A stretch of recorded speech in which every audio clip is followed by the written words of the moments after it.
Hello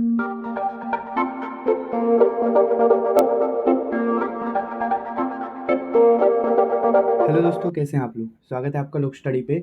तो आज का जो लेक्चर है वो ह्यूमन रिप्रोडक्शन पे है। आज से हम ह्यूमन रिप्रोडक्शन को शुरू कर रहे हैं। तो चलिए बिना किसी देरी के शुरू करते हैं। देखिए, जो जो कॉन्सेप्ट्स के बारे में आज हम जानने वाले हैं, पहला है रिप्रोडक्टिव इवेंट्स इन ह्यूमन, दूसरा है मेल रिप्रोडक्टिव सिस्टम, तीसरा है female reproductive system.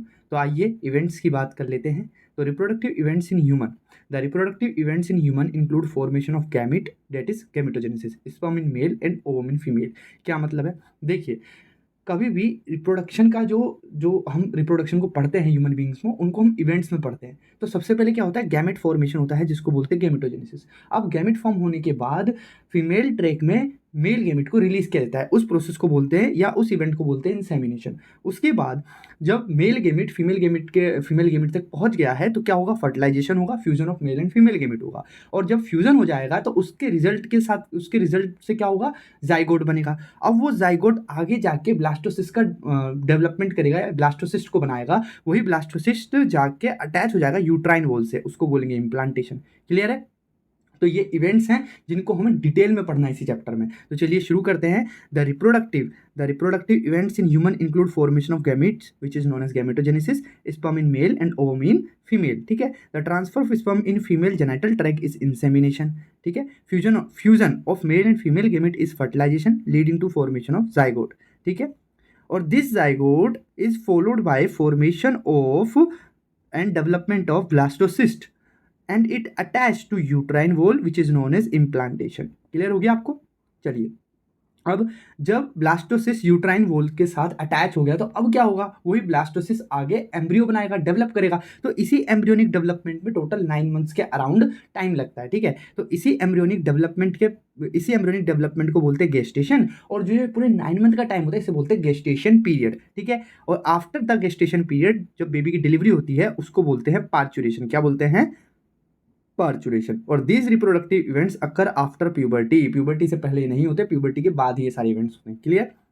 There are remarkable difference between the reproductive events in male and females. For example, sperm formation continue even in old man, but formation of ovum cease in women around the as of 50 years. Clear? चलिए, अब यहाँ पर आपने events को देख लिया और इन्हीं इवेंट्स को हम डिटेल में पढ़ेंगे इस चैप्टर में। ठीक है। पर इवेंट्स को जानने से पहले हमें उस सिस्टम को जान लेना चाहिए जिस सिस्टम के अंदर गैमेट्स का फॉर्मेशन हो। क्योंकि पहला इवेंट क्या है, गैमेटोजेनेसिस। और गैमेट कहाँ फॉर्म हो रहे हैं, मेल रिप्रोडक्टिव सिस्टम में और फीमेल रिप्रोडक्टिव सिस्टम में। तो एक एक करके मेल और फीमेल रिप्रोडक्टिव सिस्टम को समझते हैं। तो चलिए शुरू करते हैं मेल रिप्रोडक्टिव सिस्टम से। ठीक है। The male reproductive system is located in the pelvic reason. जो पेल्विस रीजन होता है बॉडी का, उसमें मेल रिप्रोडक्टिव सिस्टम जो होता है लोकेटेड होता है। क्या क्या होता है इसमें? देखिए, pair of testis along with accessory ducts, glands and external genitalia. Clear? These testes are situated outside the abdominal cavity within a pouch called scrotum. अब ये जो लाइन है ना, इसको मैं आपको थोड़ा समझाता हूँ। देखिए, जब एम्ब्रियोनिक डेवलपमेंट हो रही होती है, ठीक है, जब जो फीटस होता है, जो मदर के वूम में होता है, ठीक है, जब उसकी डेवलपमेंट हो रही होती है, तो टेस्टिस जो होते हैं वो फॉर्म हो जाते हैं एब्डोमिनल कैविटी के अंदर, बट उनको बाहर लाया जाता है कहाँ, एक पाउच में, जिसको बोलते हैं स्क्रोटम। क्लियर हो गया? और ये जो भी मतलब जो टेस्टिस होते हैं, एक एमसीक्यू आता है कि जब एम्ब्रियोनिक डेवलपमेंट होती है तो टेस्टिस स्क्रोटम में मतलब किसके थ्रू बाहर आते हैं। ठीक है। तो वो कौन सी मतलब कैनाल है जिसके थ्रू जो टेस्टिस है वो स्क्रोटम में आते हैं, तो वो है आपकी इंग्वाइनल कैनाल। कौन सी है? Inguinal canal. क्लियर हो गया? चलिए, the scrotum help in maintaining the low temperature of the testis 2 to 2.5 degree lower than the normal internal body temperature, और this is necessary for spermatogenesis. अब देखिए, यहां पर आपका बन गया एक एसर्शन रीजन। क्या बन गया? एक एसर्शन रीजन बन गया। एसर्शन क्या है? एसर्शन है ये वाला जो पॉइंट है, ये है आपका assertion. The testis are situated outside the abdominal cavity within a pouch called scrotum. अब ऐसा क्यों? रीजन दीजिए। रीजन आपका ये है, scrotum help in maintaining the low body temperature which is 2 to 2.5 degree lower than the normal internal body temperature which is necessary for spermatogenesis। आप समझ में आया कि स्क्रोटम में ही टेस्टिस क्यों होते हैं? क्योंकि स्क्रोटम जो होता है 2 से 2.5 डिग्री सेल्सियस जो होता है टेम्परेचर कम रखता है as compare to internal body temperature. किसका? टेस्टिस का। ठीक है। और ये बहुत ज़्यादा जरूरी है स्पर्मेटोजेनेसिस के लिए। क्लियर हो गया? चलिए, अब हमने जो बात करी है डक्ट, ग्लैंड, इन सबको एक बार देख लेते हैं इस एनसीईआरटी के डायग्राम में। देखिए यहाँ पर आप देख रहे हैं ये है आपका पेनिस, ठीक है, एक्सटर्नल जेनिटलिया, क्लियर है। अब बात कर लेते हैं कि ये देखिए ये जो यूरेटर, ये तो आप जानते हैं कि किडनी से आता है यूरिन ब्लैडर में, ठीक है, यूरिन को लाके यहाँ पे कलेक्ट करवाता है। अब यहाँ बात कर लेते हैं ग्लैंड्स की। देखिए सबसे पहले आती है सेमिनल वेसिकल ग्लैंड, ये रही आपकी ये, ठीक है, सेमिनल वेसिकल ग्लैंड। उसके बाद एक प्रोस्टेट ग्लैंड आती है, ये रही आपकी प्रोस्टेट ग्लैंड, क्लियर। उसके बाद आती है आपकी बल्बल उथरल ग्लैंड, वो ये रही, ठीक है, ग्लैंड्स हो गई। अब डक्ट्स की बात कर लेते हैं। यहाँ पर आप देखेंगे इजेकुलेटरी डक्ट है, ठीक है, ये रही आपकी इजेकुलेटरी डक्ट, क्लियर। और उस डक्ट में कौन आके फ्यूज हो रहा है, उस डक्ट में आके फ्यूज हो रहा है आपका वासा डिफरेंस, ये देखिए वासा डिफरेंस, क्लियर है।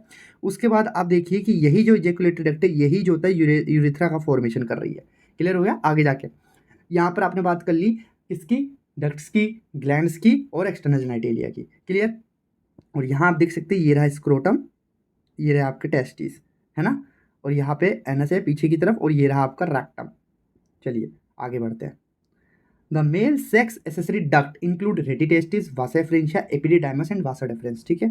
अब यहाँ पर मैं आपको चीज़ बताता हूँ, देखिए जो मेल सेक्स एसेसरी डक्ट है उसके अंदर रेटिटेस्टिस है, वासा एफरेंशिया है, एपिडिडाइमस है, वासा डिफरेंस है। अभी डायग्राम में मैं आपको क्लियर करूंगा कि इन स्ट्रक्चर मतलब कैसे कौन सी स्ट्रक्चर किससे जुड़ी हुई है, ठीक है। अभी के लिए आप ये समझ लीजिए कि जो टेस्टिस होती है इस टेस्टिस में कंपार्टमेंट होते हैं, ठीक है। वो लाइन यहाँ पे मैं मतलब मेंशन करना भूल गया, कंपार्टमेंट होते हैं। उन कंपार्टमेंट्स में क्या होता है कि हाईली कोल्ड सेमनीफरस ट्यूब्यूल्स होती हैं, ठीक है। अब हाईली कोल्ड सेमनीफरस जो ट्यूब्यूल्स होती हैं वो जाके खुलती है आपकी वासा एफरेंशिया में थ्रू रेटिटेस्टिस, ठीक है।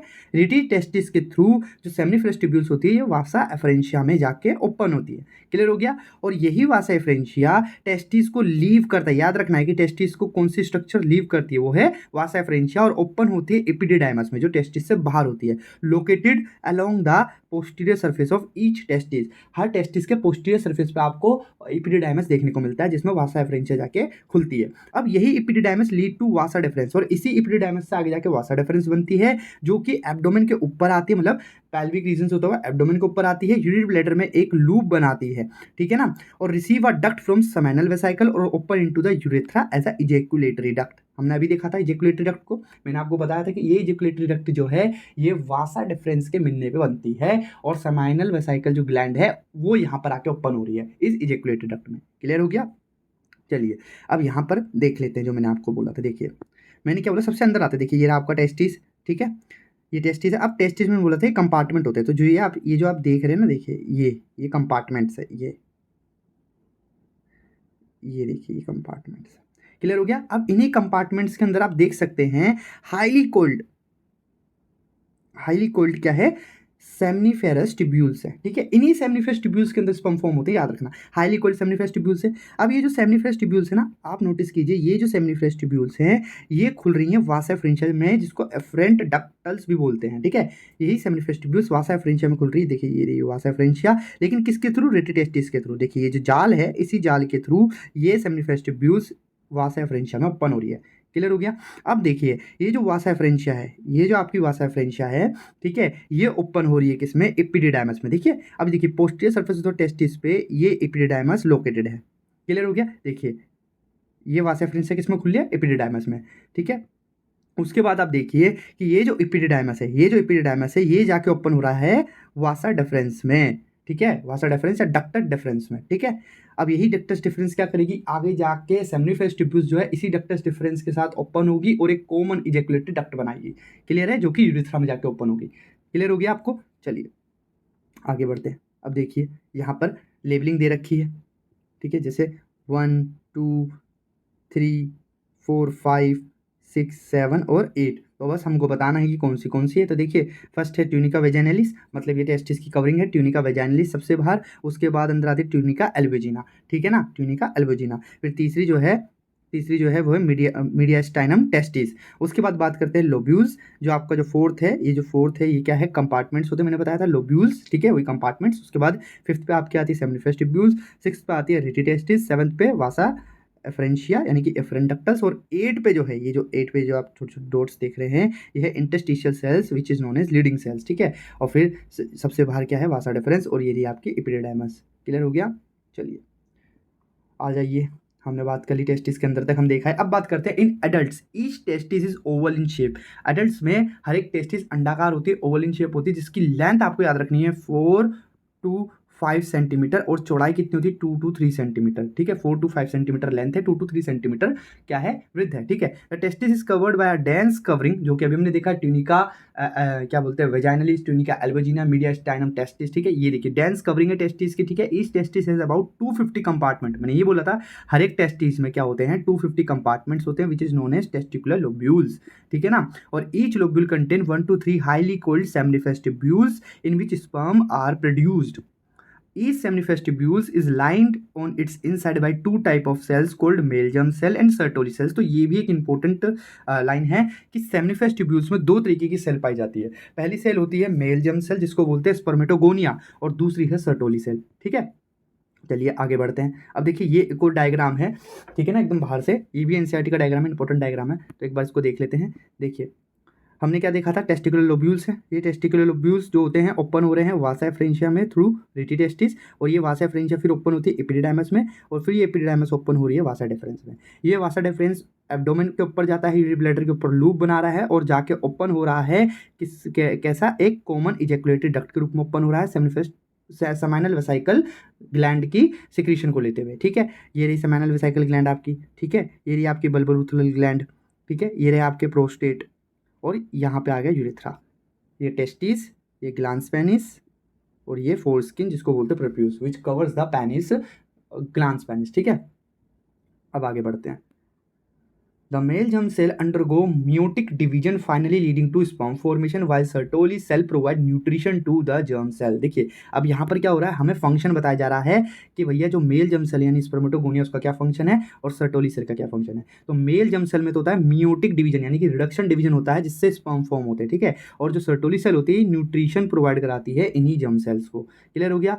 The region outside the seminiferous tubules called interstitial space. अभी मैंने आपको बताया था कि सेमिनिफेरस ट्यूब्यूल्स जो आपने कंपार्टमेंट देखे थे ना, उन कंपार्टमेंट में सेमिनिफेरस ट्यूब्यूल्स थी, तो सेमिनिफेरस ट्यूब्यूल्स के बाहर जो स्पेस था उस स्पेस में क्या था, इंटरस्टिशियल स्पेस था, और उस स्पेस में ब्लड वेसल्स थी और इंटरस्टिशियल सेल थी जिनको लीडिंग सेल्स भी बोलते हैं। और बहुत बार ये एमसीक्यू पूछा गया है कि लीडिंग सेल का काम क्या है। ठीक है, तो जो लीडिंग सेल होती है सिंथेसाइज करती है और सिक्रीट करती है टेस्टिकुलर हार्मोन को, जिसको बोलते हैं एंड्रोजन, और other immunological competent cells are also present.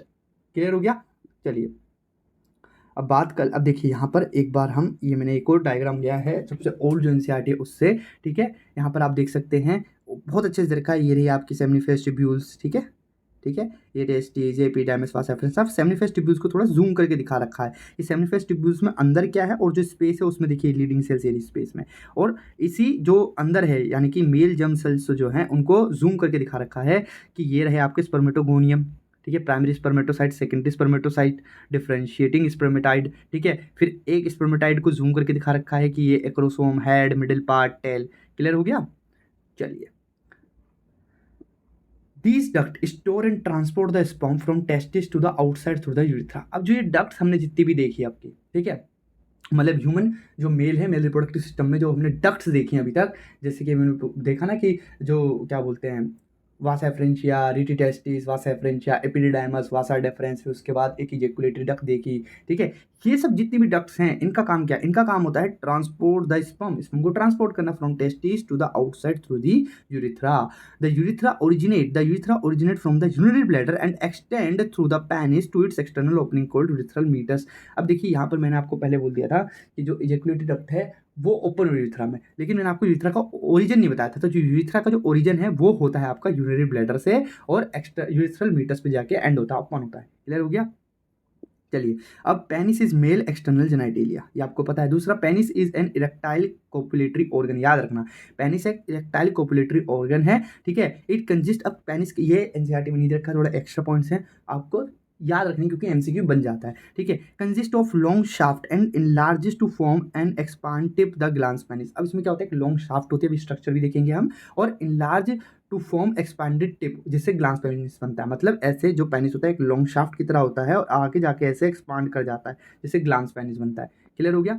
चलिए, under the skin the penis contain 3 columns of erectile tissue, 2 cylindrical corpora cavernosa of the penis placed dorsally and one cylindrical corpus cavernosum of the urethra और corpus spongiosum along the ventral side. मतलब कि मोटा मोटा urethra में जो होती है 3 तरीके आपके टिश्यू होते हैं, ठीक है। 3 कॉलम होते हैं रेक्टाइल टिश्यू के। पहला होता है कॉर्पोरा कैवर्नोसम जो कि डोर्सली प्लेस्ड होता है। दूसरा होता है कॉर्पस स्पोंजियोसम, ठीक है ना। पहला है कॉर्पोरा कैवर्नोसम और दूसरा है कॉर्पस स्पोंजियोसम जो कि वेंट्रल साइड में प्लेस्ड होता है, ठीक है। अब जो कॉर्पोरा कैवर्नोसा है, ठीक है ना, of the penis and the urethra are covered by dense connective tissue जिसको बोलते हैं ट्यूनिका एल्बुजिना, जो हमने ऊपर भी डायग्राम में देखा था, ठीक है। Both urine and semen are carried out of the body through the penis. ये तो आप जानते हैं कि जो पेनिस होता है वो यूरिन और सीमेन दोनों को कैरी कर सकता है, ठीक है, बट सेम टाइम पे नहीं, डिफरेंट है, ठीक है। जब यूरिन पास हो रहा होगा तो सीमेन पास नहीं होगा, जब सीमेन पास होता है उस समय यूरिन पास नहीं होता, ठीक है। The accessory genital glands along with their ducts and the penis form the secondary sexual organ of the main. तो अगर कल को क्वेश्चन आता है एमसीक्यू में कि secondary sexual organ of the main बताइए कौन कौन से हैं, तो जिनमें भी ऑप्शंस होंगे कौन सा, accessory genital glands along with their duct system and penis, ये सब सेकेंडरी सेक्सुअल ऑर्गन है। तो प्राइमरी क्या होगा, प्राइमरी हो गया टेस्टिस। क्लियर हो गया। चलिए अब मैंने बोला ना कि एक पेनिस का हमने ऐसे ट्रांसफर सेक्शन काट के देखा है, तो देखिए ये तो कवरिंग से सारी, ठीक है, ये जो है कवरिंग से इसको छोड़ देते हैं। इसके अंदर क्या है, इसके अंदर है कॉर्पस स्पोंजियोसम, ये देखिए ये कॉर्पस स्पोंजियोसम, और फिर ये है कॉर्पस कॉर्पोरा कैवर्नोसा है, कॉर्पस कैवर्नोसा, ठीक है। और ये जो बीच में है यहाँ पर ये आप देख रहे हैं यूरिथ्रा, यूरिथ्रा को कौन सराउंड कर रहा है, यूरिथ्रा को सराउंड कर रहा है कॉर्पस स्पोंजियोसम, ठीक है। अब यहाँ पर देखिए it is made up of special tissue that help in erection of penis to facilitate insemination. मतलब ये जो आपके कॉर्पोरा स्पोंजियोसम है, कॉर्पोरा कैवर्नोसम है, ये स्पेशल टाइप ऑफ टिश्यू होती है जो कि इंसेमिनेशन में हेल्प करती है। क्यों, क्योंकि इन्हीं टिश्यू की मदद से पेनिस इरेक्टाइल होता है, ठीक है ना। The enlarge end of penis called glans penis which is covered a loose fold skin called foreskin या परप्यूस, ठीक है ना। The male accessory gland include parted seminal vesicle, prostate, and paired of bulbourethral gland. Secretion of these glands constitutes seminal plasma, which is rich of fructose, calcium, and certain enzyme. The secretion of bulbourethral glands helps in lubrication of the penis. तो lubrication of the penis के लिए कौन सा जो gland responsible हुआ है, bulbourethral gland। Clear हो गया। चलिए अब देखिए मैंने बोला था आपको मैं डायग्राम से एक्सप्लेन करूंगा। देखिए ये मैंने बोला ना कि एक शाफ्ट की तरह होता है, एक लंबी शाफ्ट की तरह होता है पेनिस, और आगे जाके ऐसे जो है ये ऐसे फूल जाता है, ठीक है, इसे ग्लांस पेनिस बोलते हैं। अब देखिए यहाँ पर हमने एक ट्रांसफर सेक्शन लिया है, ठीक है। यहाँ आप देख सकते हैं कि ये फ्लैसिड कंडीशन है। फ्लैसिड मतलब जब जो पेनिस है वो लूज है, ठीक है ना, टाइट नहीं है, लूज है, फ्लैसिड कंडीशन है। तो देखिए डोर्सल नर्व है, डोर्सल आर्टरी, डोर्सल वीन है, ठीक है। अब यहाँ देखिए कॉर्पस कैवर्नोसम में कोई भी ब्लड फिल्ड नहीं है, not filled with blood, corpus cavernosum में, ठीक है ना। डीप आर्टरी होगी, यूरिथ्रा होगा, कॉर्पस स्पोंजियोसम ऐसे ही है। अब यहाँ देखिए जब इरेक्टाइल पेनिस होता है, मतलब जब वो लूज की जगह क्या होता है, टाइट हो जाता है पेनिस, उस दौरान क्या होता है कि जो कॉर्पस कैवर्नोसा है, जो कॉर्पस कैवर्नोसम है फिल्ड विद ब्लड, ब्लड से फिल्ड हो जाता है, एज वेल एज जो यूरिथ्रा है वो कंप्रेस्ड हो जाता है कॉर्पस स्पोंजियोसम से। क्यों, क्योंकि वो उसमें भी जो आर्टरीज होती हैं उनमें ब्लड सप्लाई बढ़ जाती है जब पेनिस इरेक्टाइल होता है। क्लियर हो गया। चलिए अब आपको पता चल गया ना कि पेनिस इरेक्टाइल क्यों होता है, ड्यू टू ब्लड सप्लाई।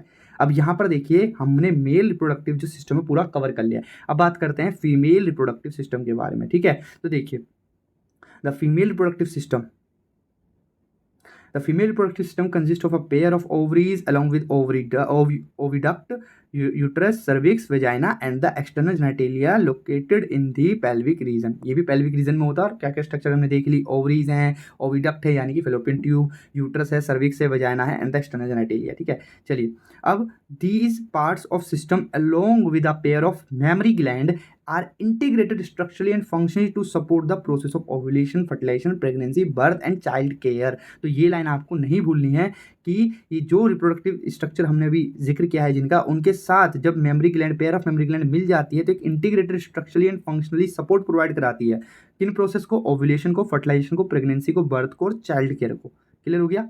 चलिए ovaries are the primary female sex organ, जैसे टेस्टिस मेल में प्राइमरी सेक्स ऑर्गन होते हैं, ऐसे ओवरीज फीमेल में प्राइमरी सेक्स ऑर्गन होते हैं, that produce the female gamete, ovum and several steroid hormone which is ovarian hormone, ठीक है।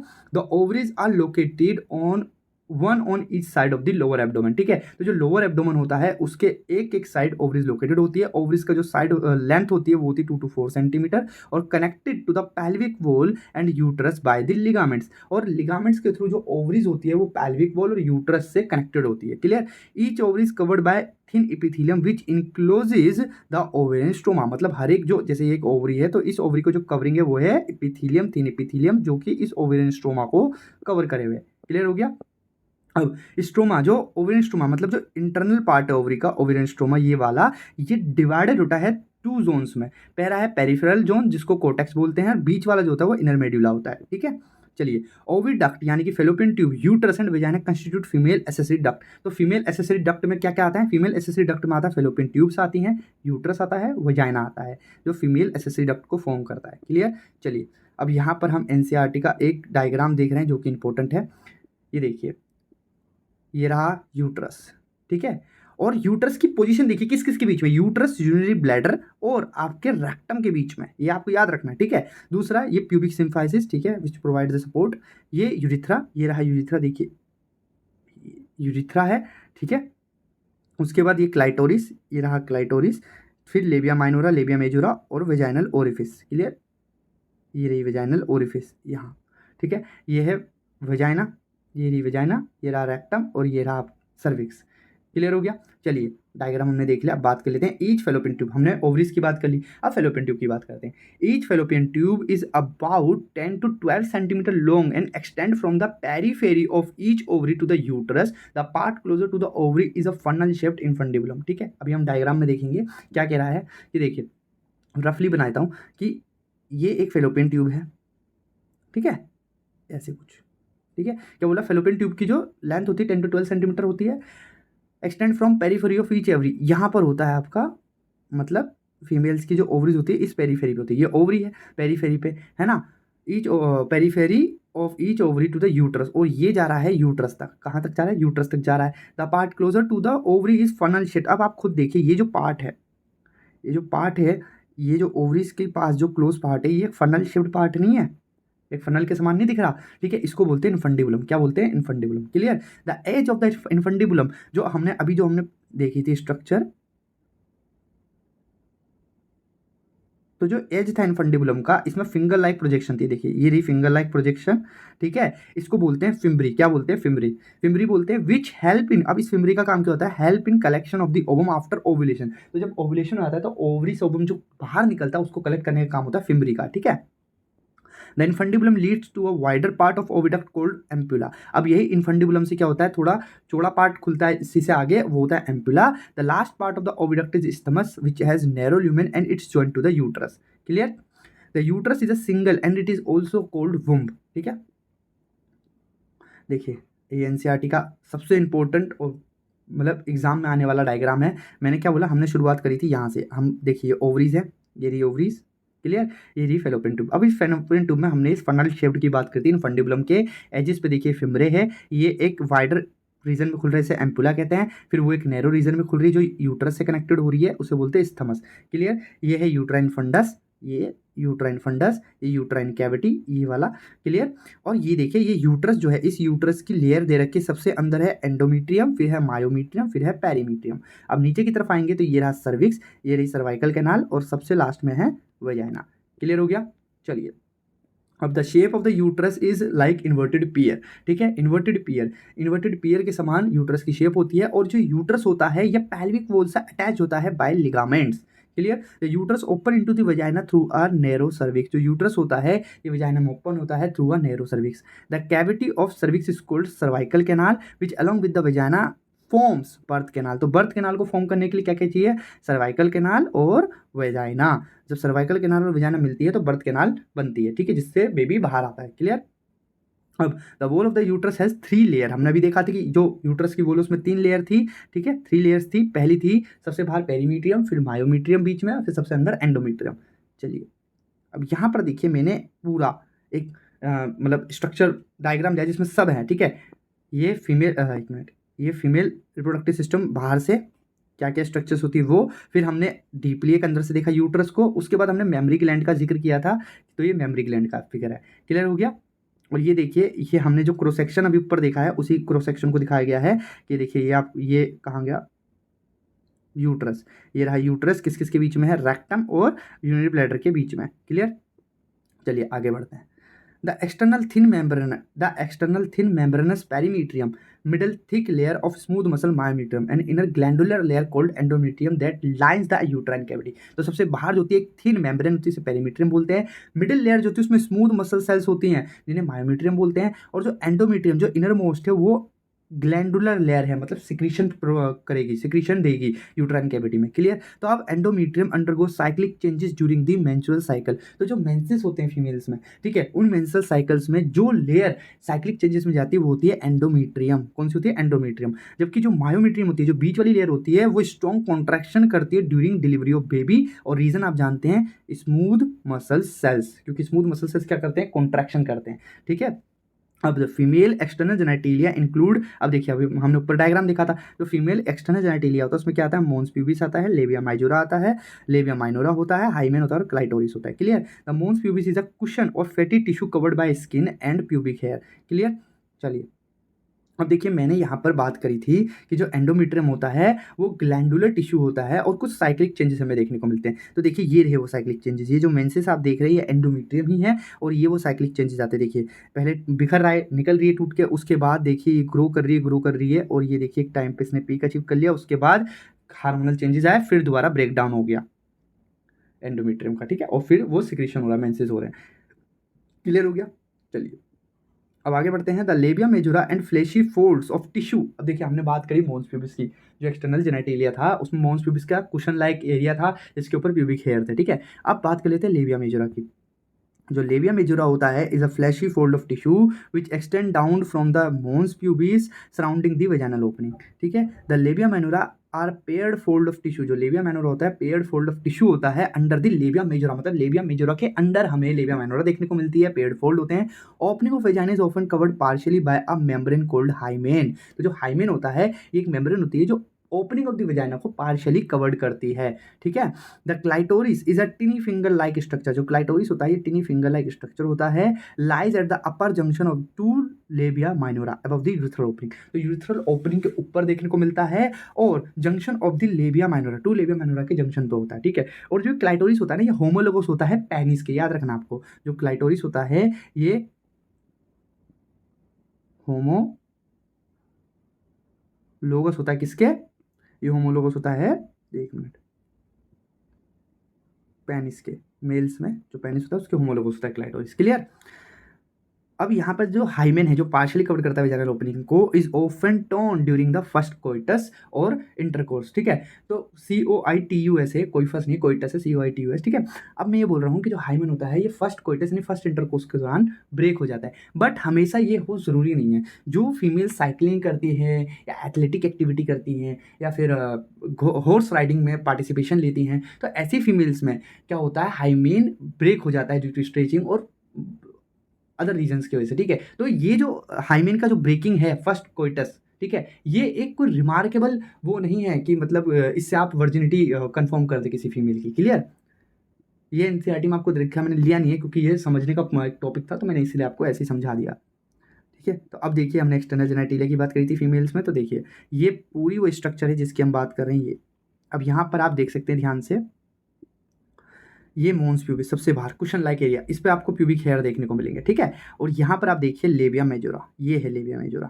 अब इसी लेबिया मेजोरा के अंदर आप देखिए दो फोल्ड, पेयर ऑफ फोल्ड आपको देखने को मिलते हैं, इन्हें बोलते हैं लेबिया माइनोरा। अब इसी लेबिया माइनोरा के फोल्ड के जो जंक्शन है इसी पे एक स्ट्रक्चर जिसको बोलते हैं क्लाइटोरिस फिंगर लाइक स्ट्रक्चर। ठीक है, और ये क्लाइटोरिस जस्ट ऊपर किसके, यूरिथ्रल ओपनिंग के। क्लियर, अब देखिए हाइमेन है जो इस वेजाइनल ओपनिंग को कवर करने की कोशिश कर रहा है। ठीक है, और ये रही आपकी वेजाइनल ओपनिंग, मतलब फीमेल्स में वेजाइनल ओपनिंग ये रही, ये है। क्लियर, और ये जो आप पूरा देख रहे हैं ये पूरा ये है हाइमेन जो कवर कर रहा है उसे। क्लियर, चलिए आगे बढ़ते हैं। तो देखिए आज के लिए बस इतना ही। थैंक यू फॉर वॉचिंग, और अगर आपको लेक्चर अच्छा लगा हो, इस इन्फॉर्मेटिव लगा हो, आपको स्टडी में हेल्प हो रही हो, तो please like and subscribe the channel. तो मिलते हैं आपसे नेक्स्ट लेक्चर में, तब तक के लिए पढ़ते रहिए। जय हिंद, जय भारत।